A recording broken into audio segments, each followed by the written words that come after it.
wa klabu. Sijui unaelewa vizuri? BMT wanataka uendeshaji wa klabu mchakato wake ule ufanye nini? Ubadilike. Kipindi hicho sasa tajiri alishahakikishiwa ya kwamba yeye ndo atakuwa mwekezaji peke yake. Kipindi hicho tajiri kaishapambana sana, kaishaitoa Simba huko alipotoka mpaka kuwa hapa walipo. Tajiri anawekwa kwenye mazingira gani? Ikiwa yeye ndo alikuwa anateua mwenyekiti wa bodi ya wakurugenzi ya Simba Sports Club, mchakato ambao unakwenda kubadilishwa kulingana na hiyo katiba ambayo itaenda kubadilishwa vipengele kwa tetezi zilizopo, ni kwamba mwenyekiti wa bodi anapaswa kutoka upande wa wanachama. Sasa hivi mwenyekiti wa klabu na mwenyekiti wa upande wa wanachama ni nani? Mwenyekiti wa klabu tunamzungumzia ni Precious Magoli, lakini mwenyekiti wa wanachama ni kwa upande wa wanachama ni Mangungu Murtaza. Obviously ikishaenda kubadilishwa katiba kwenye eneo la uendeshaji, ina maana ya kwamba kuanzia hapo ndugu yetu Magoli anakuwa mtu wa kawaida, alafu cheo cha uwenyekiti wa bodi anakichukua nani?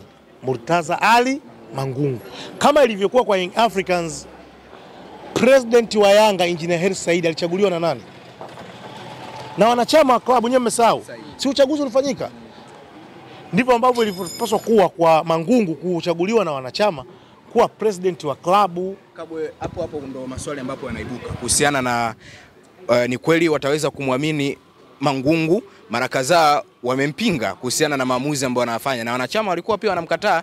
Ni kweli Mangungu anaweza akamiliki vyo hivyo vote ambavyo tunavizungumzia mimi na wewe, na hapo ndio cheo alichokuwa nacho. Kwani mwenyekiti wa klabu ni nani?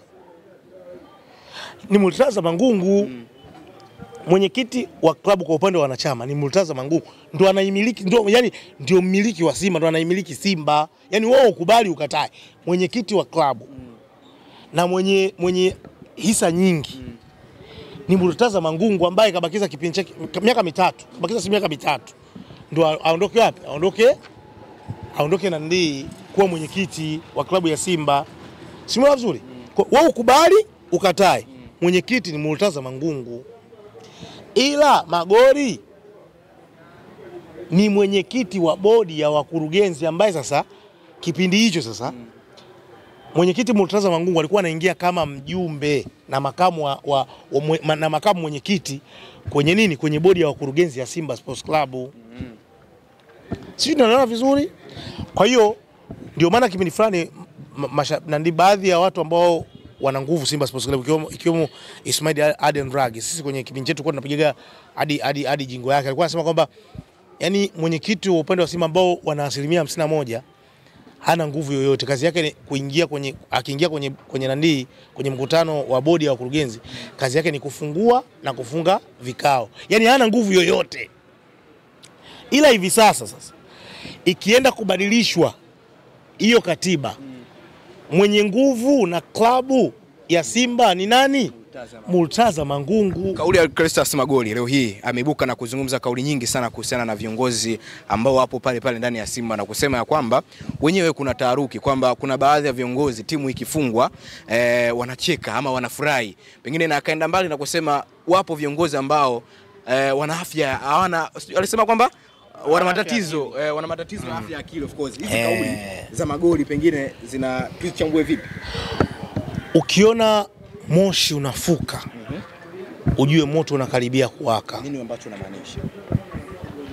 Tuiombeeni Simba Sports Club. Kabwe tuiombeeni Simba Sports Club. Na nini kinaendelea? Kuna mambo mazito yanaendelea Simba. Kuna mambo mazito yanaendelea. Ubinafsi, uroho wa madaraka na viongozi kuto kukubali kuwajibika ndicho kinachoitafuna Simba Sports Club. Ukimsikia Magoli anavyozungumza, unagundua ya kwamba kuna viongozi ambao waliwahi kuwa viongozi wa Simba wametoka sasa hivi, hawataki kukubali ya kwamba kuna uongozi mwingine umeingia na unapaswa kufanya kazi. Kwa hiyo wanachokifanya ni kupigisha shoti, na ndio hao ambao inasemekana tetezi zilizopo ya kwamba wamegeuka sasa kutoka kwenye wale Friends of Simba, wamegeuka na kuacha kusapoti ule mfumo ambao walikuwa wanaenda nao Simba hivi sasa wa bodi ya wakurugenzi kwamba ni batili, na kwenda kushawishi serikali ya kwamba mfumo hivi sasa ubadilike na unahitaji wawekezaji watatu, kitu ambacho kitamtoa mwenyekiti wa bodi ambaye sasa hivi ni nani? Ni Magori. Lakini pili, kitamweka kando mwekezaji wa Simba ambaye ni nani? Ni Mo Dewji. Kwa sababu mfumo si utabadilika, ina maana si watahitajika wawekezaji watatu. Serikali inahitaji mwekezaji huyu. Kwa hiyo automatically utamweka pembeni Mo Dewji, utamweka pembeni mwenyekiti Magori, na ambaye atakayekuwa anashika hatamu ni Murtaza Mangungu, ambaye sasa kwa namna ambavyo ilivyo, kama upande wa tajiri Mo Dewji na tetesi zilizokuwa nazo ni kwamba upande wake unaelemewa, yani upande wake unafanya nini?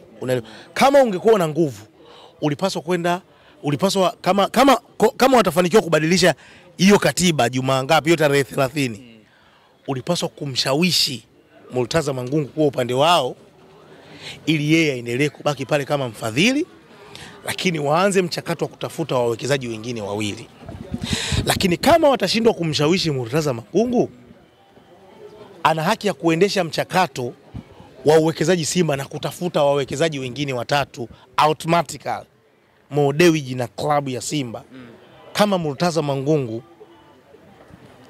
hatombariki, simula vizuri, au akaona bwana haifai,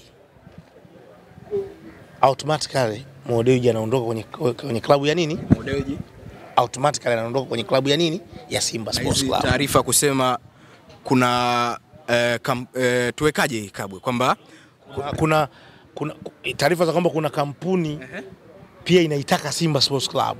Na hiyo kampuni kuna ukweli ndani yake? Of course. Na hapa ndipo ambapo Mo Dewji inamuuma kwa sababu kuna uongo alidanganywa ya kwamba atakuja kuwa mwekezaji peke yake, kwa taarifa nilizokuwa nazo mimi.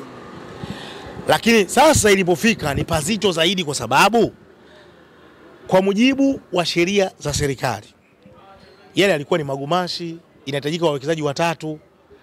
Tetezi zilizopo ni kwamba baada ya watu kuona kwamba Simba Sports Club sasa hivi umate ni mwingi, inavutia sokoni, watu wameenda kushawishi kampuni nyingine yenye fedha zaidi kuja kuwekeza Simba Sports Club, na yule mwekezaji wa kwanza ambaye ni Mo Dewji wampige chini.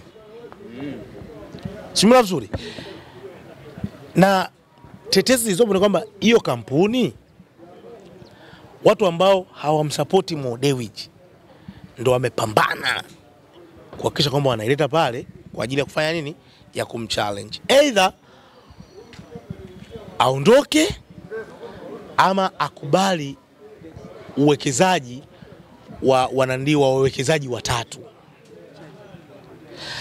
Kwa jinsi ambavyo nilivyomsikia Crescentos Magori ni kwamba wanapambana kuibadilisha katiba ya Simba kuwa na mwekezaji ama wawekezaji.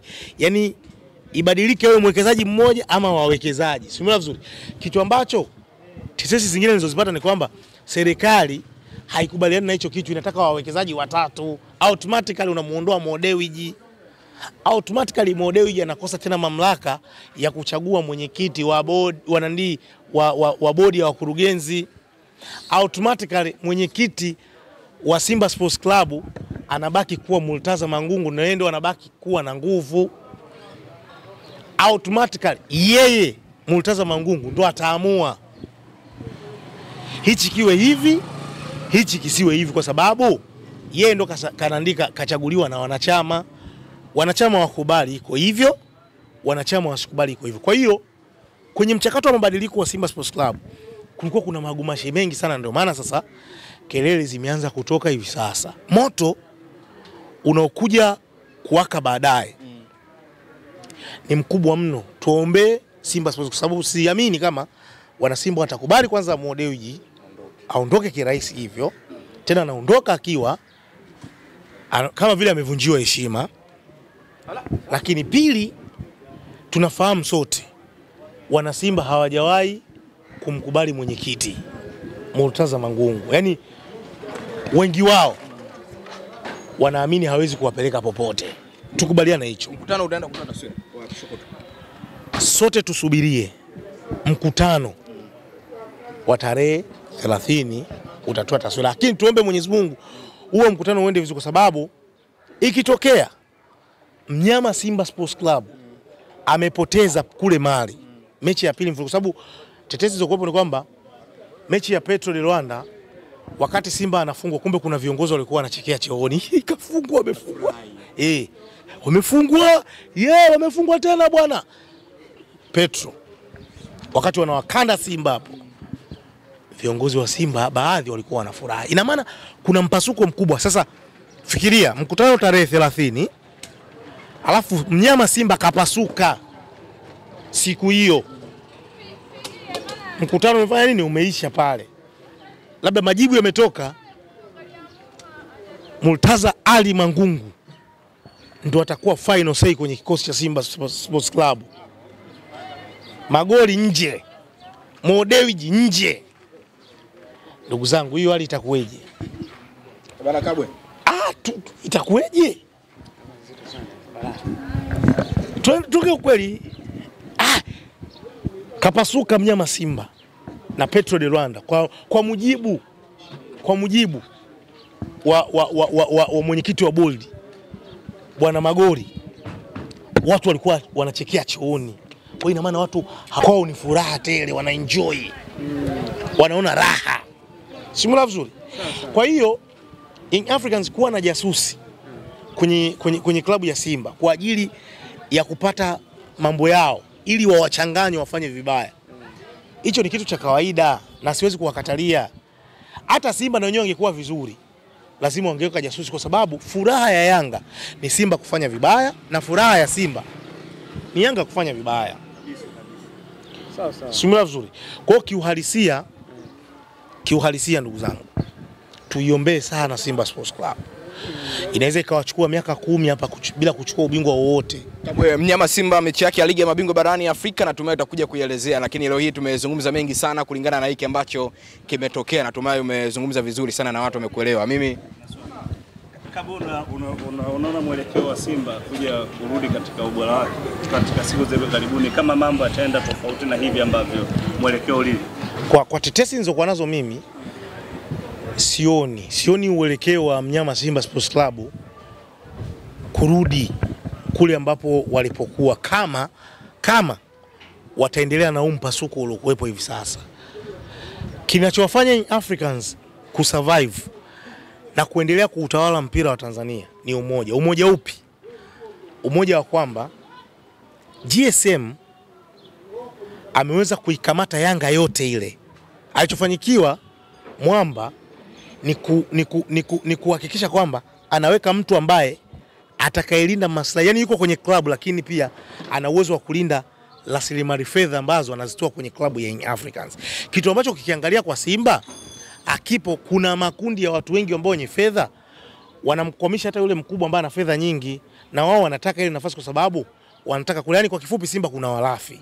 Simba kuna wabinafsi, walafi, viongozi wa binafsi, watu ambao wanatamaa, wakimwona mtu mwingine anapata na wenyewe wanataka. Simula vizuri. Sasa hiyo haiwezi kuwafanya wakasetu, na ndio maana Simba Sports Club hapa katikati wanapitia mambo magumu sana, na kumekuwa kuna makundi, huyu atasema vya kwake, huyu atasema vya kiuhalisia. Kama wataendelea hivi, niwe tu mkweli, mnyama Simba Sports Club inawezekana kuuona ubingwa wa ligi kuu Tanzania bara, ndoto anayoyota ya kuchukua CAF Champions League. Kwanza ubingwa wa ligi kuu Tanzania bara unaweza kaenda hata miaka 7 mpaka 8 au 10 wasichukue, lakini kama haitoshi pia wanaweza wakaenda bila kufanya vizuri kwenye mashindano ya CAF Champions League. Nukta kwa leo tumeyazungumza mengi sana kimichezo. Shukrani sana ndugu yangu. Asante.